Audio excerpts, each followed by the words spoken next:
आपको पता था कि आपके पास रिजर्व्स नहीं है। आपके पास प्रीवियस गवर्नमेंट्स के जो एक्सपीरियंसेस थे वो सारे यही थे कि जब वो देखते थे कि आपके net reserves held by the state bank of Pakistan, private deposits आप छोड़ दें एफसीएस को, तो वो कितने पड़े हुए हैं, तो कितने दिन आप जिंदा रह सकते हैं। आपकी वर्ल्ड बैंक और एडीबी की लैंडिंग बंद थी, आप फिर भी खेल में लगे रहे। आप कभी चाइना जा रहे हैं, बड़ी खुशी मना रहे थे। हमने सऊदी अरब से $3 अरब का लोन लिया, $3 अरब तेल मिलेगा।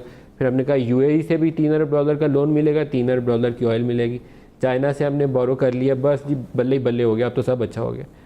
वी नेवर रियलाइज कि मल्टीलैटरल लैंडिंग सारी बंद है, इन्वेस्टमेंट आ नहीं रही है, हम नहीं ऐसे आगे चल सकते। जो it was a serious mistake. IMF you created a crisis like situation for your external sector. Admit it or not, but it was a very serious mistake. It was we should have done it earlier. Yes, तो क्या चीज़ मानने क्या थी, रोका किस चीज़ ने आपको? नहीं किसी no. It was a disagreement between the economic team. It was disagreement between the economic team how to move forward.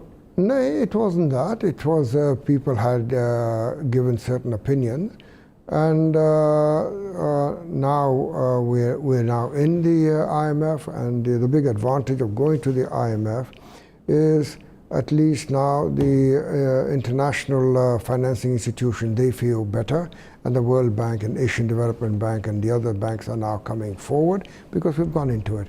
The Japanese ambassador मेरे साथ आज था, और उन्होंने भी ये कहा कि आप लोगों ने चले गए हो